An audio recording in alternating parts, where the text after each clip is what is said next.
मागच्या आठवड्यामध्ये घोषणा केली होती का आपण म्हणजे नगर परिषदने 3 दिवसाआड पाणी आपण चालू करतोय.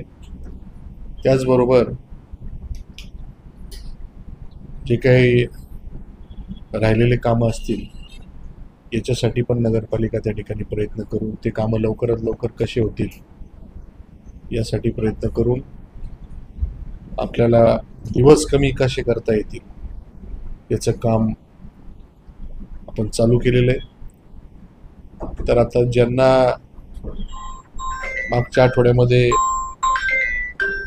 पाणी आलं होतं या रविवारपासून त्यांना 3 दिवसाआड पाणी झालेलं आहे. राहिलेले विषय आता बाकीच्या कामांचे असतील त्याची प्रशासकीय मान्यता त्याला निधी उपलब्ध झालाय. प्रशासकीय मान्यता होऊन तांत्रिक मान्यता वगैरे या सगळ्या गोष्टी करून बाकीचे पण कामं त्या ठिकाणी पूर्ण होतील. त्याच्यामध्ये रस्ते असतील, इमारती असतील, जे काही विविध कामं आहेत या सगळ्या गोष्टीचा विचार केला. कार्यक्रमाच्याही दिवशी आपल्याला सांगितलं जवळजवळ 350 कोटीचे कामं आपले कोपरगाव नगर परिषदमध्ये मंजूर होऊन प्रगतीपथावर आहे, काही चालू होणार आहे आणि आत्ताच्या घडीला 323 कोटीची भुयारी गटरची योजना ही प्रशासकीय मान्यतेसाठी शासनाकडे सादर झालेली. जवळपास 700 कोटीचे कामं आपल्याकडं या काही पुढच्या कालावधीमध्ये होणार आहे. एवढ्या मोठ्या प्रमाणामध्ये विकास कामं त्या ठिकाणी होत आहे. तर मग आता विकास कामं जर होत आहे तर बोलायचं कशावर अशा प्रकारचा विचार त्या ठिकाणी विरोधकांकडनं होतोय. आणि म्हणून जे काही प्रकरण मागच्या काळामध्ये झालं ते गोळीबार झाला मी त्या दिवशीच आपल्या सर्वांपर्यंत बातमी पोहोचवली होती.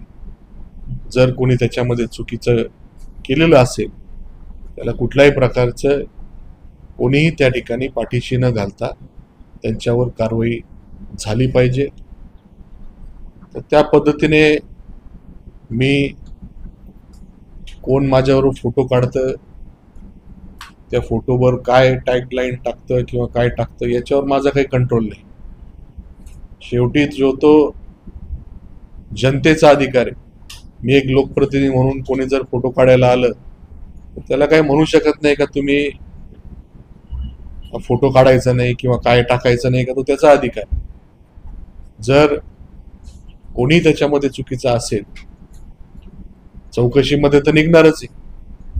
कोणी काही स्टेटमेंट दिलेले असतील माझ्यावर किंवा माझ्या ऑफिसमधल्या लोकांवर आरोप लावले असतील, तपासामध्ये जर कुठली गोष्ट त्या ठिकाणी आढळली तर आमच्यावर कारवाई होईलच.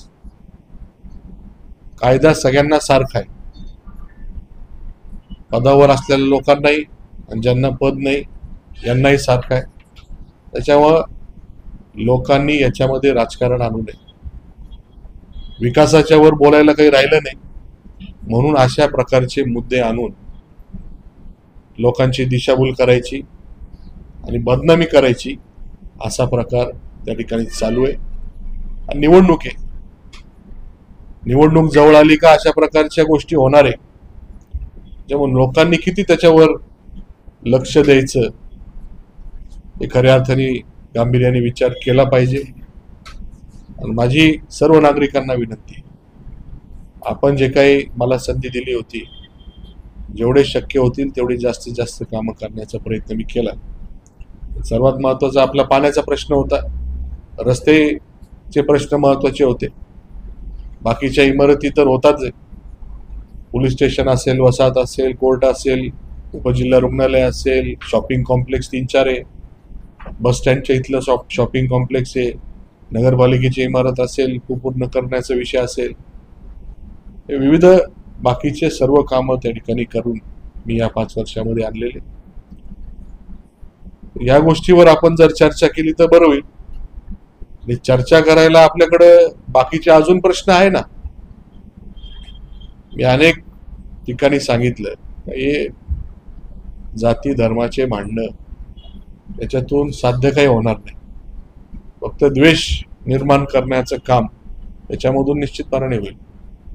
जे मूळ प्रश्न आहे, ज्या गरजा आहे लोकांच्या अडचणी कशा कमी करता येतील, बेरोजगारी कशी कमी करता येईल, यासाठी खऱ्या अर्थाने काम झालं पाहिजे. आपल्याकडे MIDC आपण मंजूर करून आणलेली.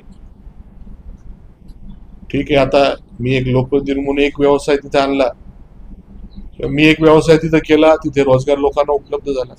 तुम्ही 2 व्यवसाय चालू करा, 2 कारखाने काढा, 4 कारखाने काढा, हजारो लोकांना तिथे रोजगार द्या. ज्याला रोजगार मिळेल तो तुमचं नाव घेणारच आहे. जो काम करणारे लोक त्याचं नाव घेणारे. या गोष्टी करून लोकांची दिशाभूल करणं, याच्यामध्ये फार काही तुम्हाला साध्य होणार नाही. त्यामुळं या गोष्टी थांबल्या पाहिजे. बदनामी केली तर त्या ठिकाणी तुमच्यावर त्या ठिकाणी दावा ठोकला जाईल. एवढं आपण सर्वांनी दखल घ्यावी, एवढीच माझी विनंती. शहरामध्ये सध्या की कायदा सुव्यवस्थेचा प्रश्न निर्माण झाला. एक लोक